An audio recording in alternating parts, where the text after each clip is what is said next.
Kingdra was introduced in Generation 2 as the new final evolution of the Horsey line. As the only new dragon type introduced in Generation 2, and the ace of the 8th gym leader in 2 regions, we have high expectations of Kingdra. Will it live up to them? Let's find out.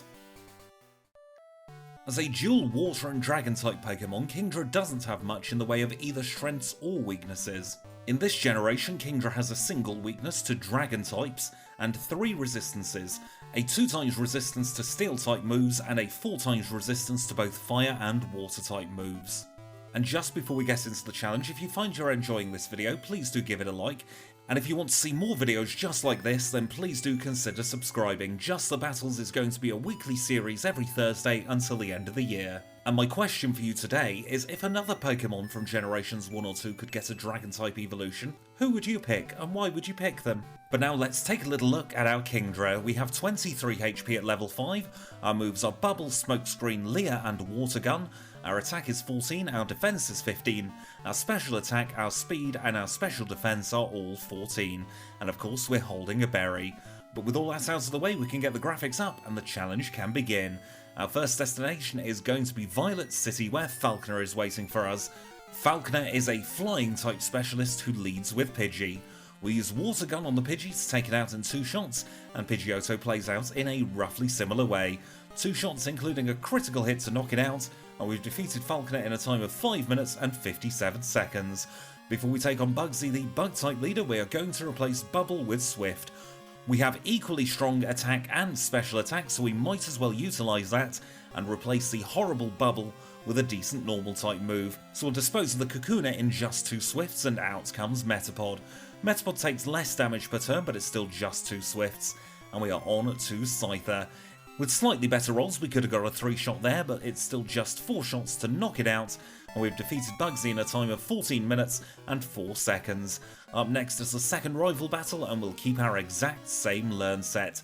So he leads with Ghastly, so we use Water Gun to knock it out in 1. Out comes the Zubat, and we use Swift against the Zubat to knock it out in 2 simple hits. And the final Pokemon is Bayleaf. I've just done a challenge run with the Meganium line and I am incredibly proud of it. However, Bayleaf doesn't get any special treatment and gets knocked out in a few Swifts, and with that, Rival 2 is all done and dusted. Our next destination is Goldenrod City, but first we're going to replace Smokescreen with Headbutt. Headbutt is a very strong normal type move for this point in the game, and I think it'll be just what we need to deal with Whitney with relative ease. So Whitney leads with Clefairy, we headbutt it as it misses Wrap, and we take care of that in 2 shots, and here comes Miltank. We get a very lucky critical hit on the first turn, she locks into Rollout and we can knock it out in just 4 shots. That is Whitney all taken care of. Let's now move on towards Ecruteak City. Just before we take on the third rival, we're going to replace Water Gun with Swift. We're losing a lot of PP here, but instead we are getting a very strong water type move, and we'll test it out here against the third rival battle. He leads with Haunter, so we're going to surf it away, no curse for us this time, and he's on to Magnemite. Magnemite puts up no resistance either, neither does the Zubat. That is 3 one-shots and we're on to the Bayleaf. Bayleaf resists Surf, so we swap back to Headbutt, and just 3 Headbutts later we knock it out, and we don't take any damage in Rival 3. That learn set worked incredibly well for us, so we're going to keep it as we move into Morty. Morty is the Ghost-type leader who leads with Ghastly. Surf makes very light work of the first Ghastly, as it does with the second Haunter as well, and at this point we get the option to learn Twister. Twister is a stab dragon type move, and we're going to be using that very sparingly later on. However, for now we're just going to keep surfing everything. When we've got a move this good, we might as well. We took care of Morty with the greatest of ease, and we are on to Chuck.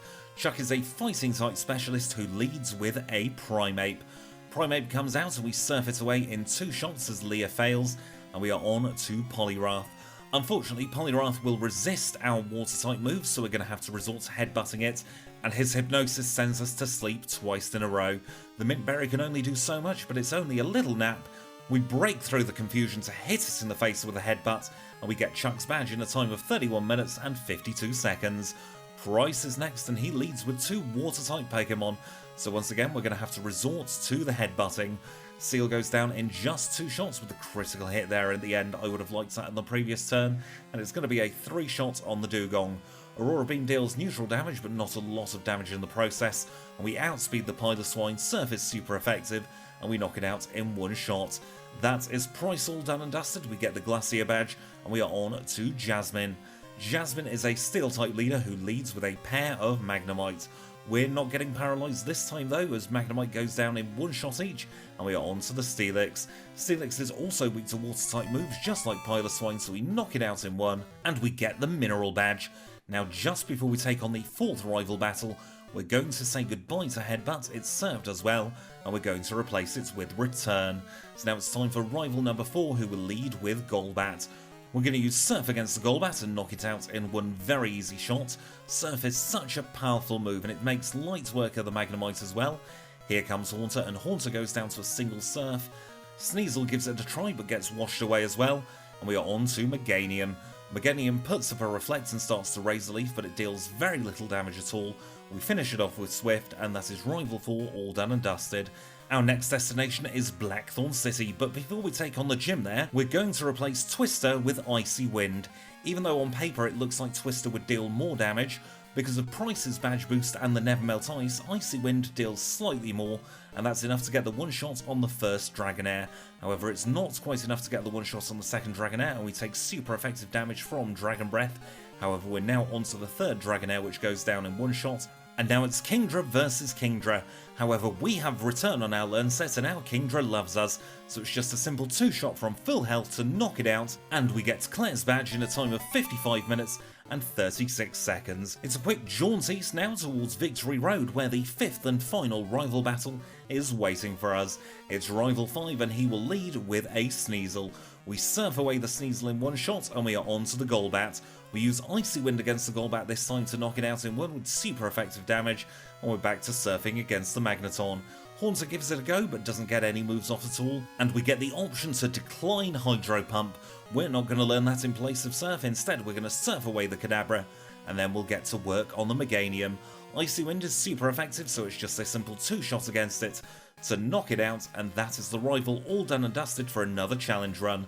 In a time of just over 1 hour, that is a very, very, very good pace. But now it's time to say thank you to our HM friends. We say thank you to Kenya, to Abra, to Psyduck and to Paris. And now let's take a look at our stats before entering the league. At level 51 we have 167 HP. We're holding the Mystic Water, and our moves are Surf, Icy Wind, Swift and Return. And in terms of stats, we have 134 in both attack and defense. We have 133 in both special attack and special defense, and 123 in speed. So very good stats all around, and let's now take on Will. Will is the first Elite Four member, and he is a Psychic type specialist. We lead with Surf on the Bird to knock it out in one shot, and out comes Jinx. We try to drown her, but she survives, and we take a little bit of Psychic damage, but we get rid of her on the second turn, and out comes Executor. Executor's just about strong enough to seed us, but we knock it out, and here comes Slowbro. We don't really have anything too great against the Slowbro, so we're going to fall back on Return, and we're going to knock it out with 3 hits. We're down to just 33 HP as the Xatu comes out. However, that's a very easy one-shot with Surf, and we've defeated Will in a time of 1 hour and 1 minute and 43 seconds. Up next is Koga, who leads with Ariados. Ariados gets surfed away because it turns out that spiders don't like water, and for that matter, moths don't either. So we'll get rid of the Venomoth, and we are on to Fortress. Not quite sure what that's supposed to be, but it gets surfed away, and we are now onto a pile of sludge. Muck goes down in 2 shots, and he brings out his final Pokemon. It's Crobat, who loves to use Double Team, and he loves to use a full Restore. However, a Surf and a Swift later, we've taken care of it, and we have beaten Koga in a time of 1 hour, 2 minutes and 25 seconds. Bruno's up next, and he will lead with Hitmontop. We're going to use Surf against the Hitmontop to knock it out in one shot, and he brings out Legs the Hitmonlee. Hitmonlee barely survives and ends up swaggering us, but we can use that to our advantage. Once we get rid of it, we will swap to using Return instead, and we can knock out his remaining fighting types with a single Return each. That just leaves Onix left to go, and Onix is 4 times weak to water, so we use one last Surf, and we have defeated Bruno in a time of 1 hour, 3 minutes and 2 seconds. Karen's next, and Karen is the undoing of so many 0 reset runs, and this is going to be absolutely no different. We get sand attacked and confused by the Umbreon, but we eventually knock it out, and she sends out Vileplume. To add insult to injury, we get paralysed as well. We can barely move at this point, and I just take the reset. Reset number 1 has happened. Umbreon this time misses Sand Attack and we knock it out in one shot, and we are on to Vileplume. Icy Wind doesn't one shot and we get paralysed again as she starts to use Moonlight, but we take it out in just 2 further hits. She brings out Gengar next, who swears at us, so we get rid of it with an Icy Wind and we are on to the Murkrow. Murkrow hits us with Feint Attack, but we retaliate with an Icy Wind, and the final Pokemon is Houndoom. We get fully paralysed twice in a row, Crunch deals damage as does Curse, and we get knocked out. Third time lucky hopefully for Karen. Sand Attack misses again and we knock out the Umbreon in just 2 shots and we are on to the Vileplume. We use Icy Wind against the Vileplume as it locks itself into Petal Dance, and because we now cannot be paralysed for the rest of the battle, it doesn't matter if we get cursed, because we have more than enough power to knock out the Murkrow in one shot, and we can one-shot the Houndoom with Surf, and we can finally get through Karen in a time of 1 hour, 5 minutes and 15 seconds. Let's now move on to the Liar with the Flyers. It's Lance time. He leads with Gyarados, so we're going to use Return against it, and we take it deep into the yellow as he hits with a Hyper Beam. We knock it out in 2 shots, and out comes Dragonite number 1. Icy Wind is 4 times super effective against Dragonite, so we knock it out straight away. We do exactly the same against his second Dragonite. He decides to give his third Dragonite a showing very early on, but it goes down in exactly the same way, and that just leaves 2 Pokemon that are weak to Surf. We say goodbye to Charizard, and we will say goodbye to Aerodactyl, and with that we have done one of the easiest Lance battles I think we will ever do in this series. Time of 1 hour, 6 minutes and 9 seconds, and we have a final league time of 1 hour, 6 minutes and 25 seconds. Don't go away though, because Kanto is next. And we rejoin in Cherry Grove City Pokemon Center, where we welcome back our HM friends. It's a warm welcome back to Kenya, Abra, Psyduck and Paris, and we're now taking a very quick trip to Goldenrod City, where we're going to replace Icy Wind with a much better Ice move. So it's goodbye to Icy Wind and hello to Ice Beam, and just in time because Erica is our first gym leader in Kanto, and she is a Grass type specialist. She leads with Tangela, who we knock out in 1 Ice Beam, and out comes Jumpluff. Jumpluff is 4 times weak to Ice, so it goes down straight away, and so does Victory Bell. That just leaves her Bellossom left to go, who isn't strong enough to withstand a single Ice Beam, so we knock out all of her Pokemon in 1 shot, and we have defeated Erica in a time of 1 hour, 11 minutes and 28 seconds. Up next is Misty, a Water-type gym leader, who will lead with Golduck. So we're going to use Return against the Golduck to knock it out in 1 shot, and she will bring out Quagsire. Surf is neutral against the Quagsire and takes care of it in just 1 shot, and she brings out Lapras. We comfortably take it into the yellow with the Return as Blizzard deals about 1/4 damage. 1 last Return knocks it out, and we are on to the Starmie. Starmie doesn't get 1 shot with Return and ends up confusing us. It's only a tiny bit of confusion though, because we snap out on the next turn, knock it out, and we've got the Cascade badge in a time of 1 hour, 15 minutes and 25 seconds. Sabrina's up next, and she will lead with Espeon. Espeon's Sand Attack can be incredibly frustrating, so we'll surf it away before it gets a chance to use it. While we're at it, we'll float away the Mr. Mime, and Alakazam doesn't survive either, so it's 3 simple 1-shots for Sabrina to get the badge in a time of 1 hour, 16 and 36. Let's now move on to Lieutenant Surge. He leads with Raichu, and why change a strategy if it works? We're going to surf away the Raichu, and he will bring out his first Electrode. We outspeed and knock it out in 1, so he tries with Magneton. Magneton doesn't put up any resistance at all, and neither does his second Electrode.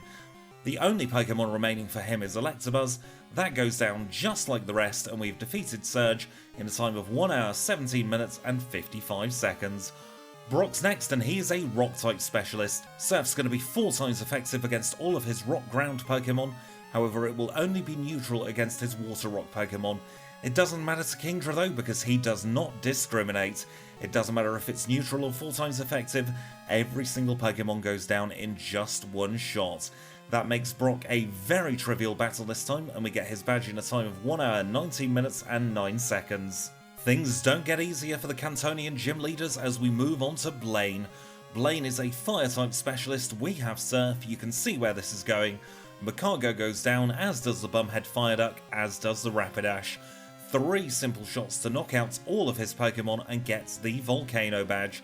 1 hour, 20 minutes and 34 seconds for Blaine, and we all know that Janine never puts up any resistance whatsoever. We'll one-shot her Crobat, we'll one-shot her first Weezing, she'll try again with her second Weezing and that'll go down in 1 shot. She'll bring out an Ariados next to give that a go, however we surf it away before it gets a chance to attack us. She won't even bother with a dire hit on the Venomoth this time. We knock out her final Pokemon to get the Soul Badge in a time of 1 hour, 21 minutes and 14 seconds. Blue is our final gym leader who leads with Pidgeot, and we have Ice Beam, so we knock it out in one shot, and we can move on to his Gyarados. We use Ice Beam against the Gyarados as he uses the super effective Twister. We swap to return as he Hyper Beams, that means he's locked in and cannot heal, and we are on to Alakazam. We use Surf against the Alakazam to take it deep into the red as he uses Reflect. That doesn't matter to us though, because from here on out we're going to be using special attacks. We take care of the Executor in one Ice Beam, we do exactly the same on the Rhydon, and that just leaves Arcanine.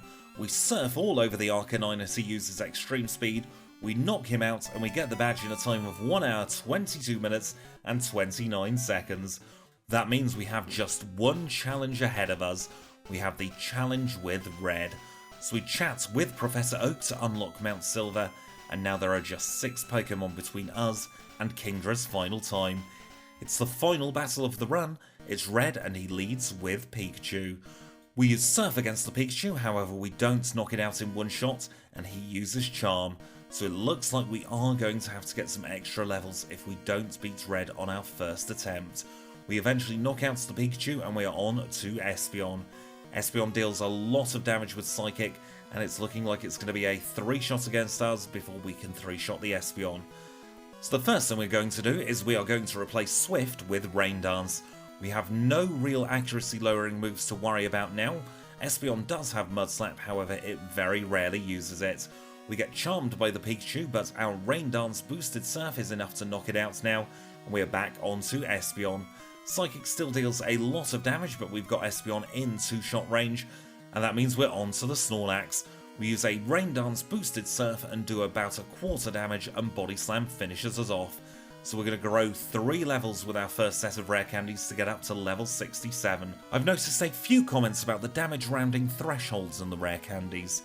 I don't really factor them in because I like to use the rare candies in a set pattern of 3, 3, then 4.